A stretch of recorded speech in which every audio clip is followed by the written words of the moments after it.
What is clear at this hour is there is a lot of renewed talk, once again, about a possible recession setting in. What is not clear right now is how the Trump administration can stave one off if Trump's trade war drags on, and also not clear exactly what the president himself thinks about the risk. His words, who knows?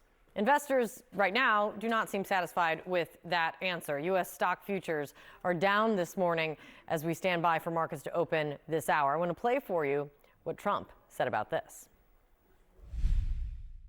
But are you expecting a recession this year? I hate to predict things like that. There is a period of transition because what we're doing is very big. Of course you hesitate. Who knows? All I know is this. We're going to take in hundreds of billions of dollars in tariffs, and we're going to become so rich, you're not going to know where to spend all that money. I'm telling you, you just watch.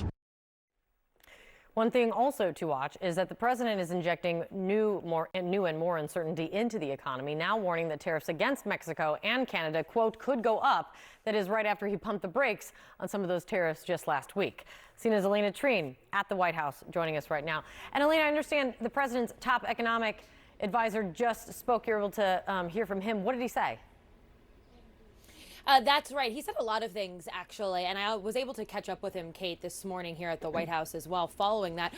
First of all, he tried to argue that some of the uncertainty in the market, a lot of the uncertainty around trade policy and tariff policy is going to be offset by other economic priorities, like the tax cuts that are being proposed in this current spending bill. Of course, we have to see how that goes, and if there is a shutdown on Friday, that will only thrust the economy into more uncertainty. But he also argued and acknowledged that people are concerned about these tariffs, but he again said that he believes it would be temporary. Take a listen to how he put it.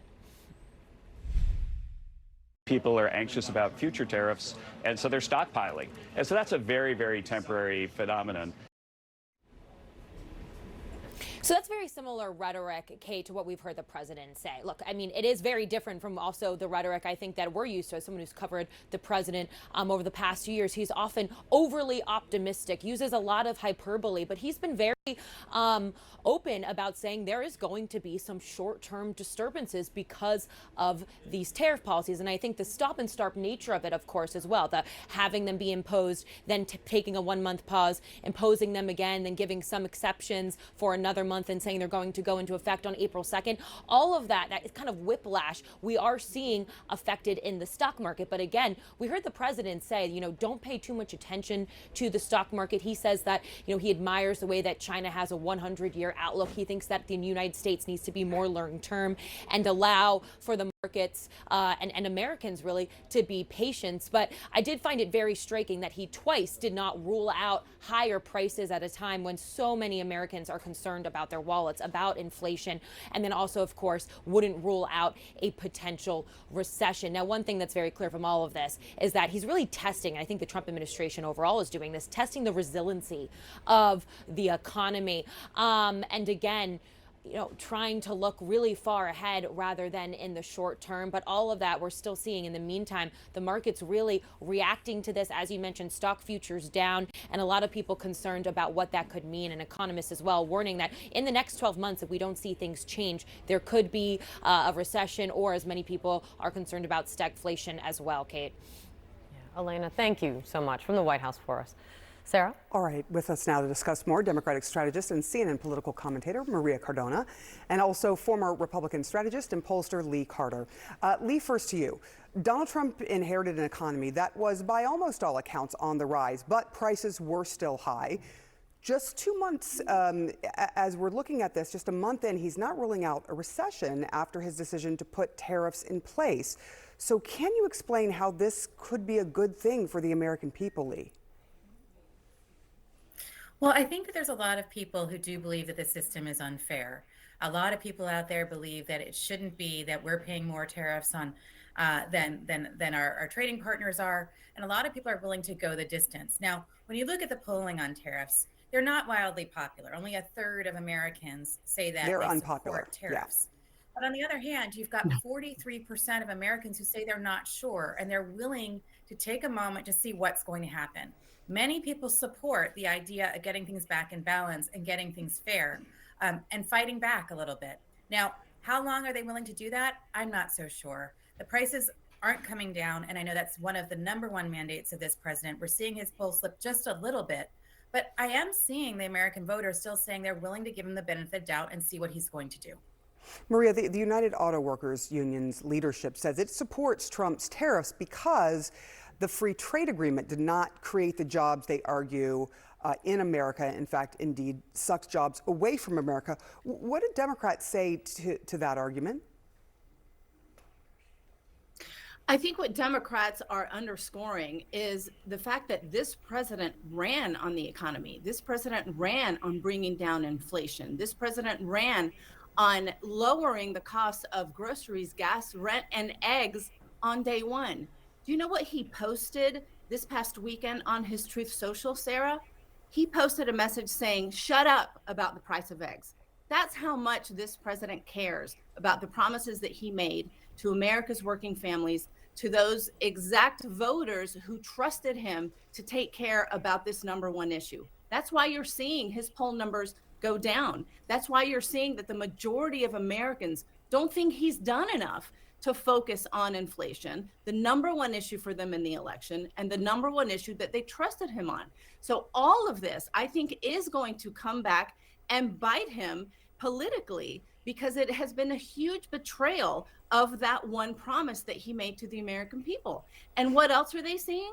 That he is fighting to make sure that he gets money to give his rich friends like Elon Musk and like the newly minted American oligarchy of billionaires huge tax cuts, which is what we're seeing now play out in the budget negotiations. That's not going to go well for him or for Republicans going into the 2026 midterm elections.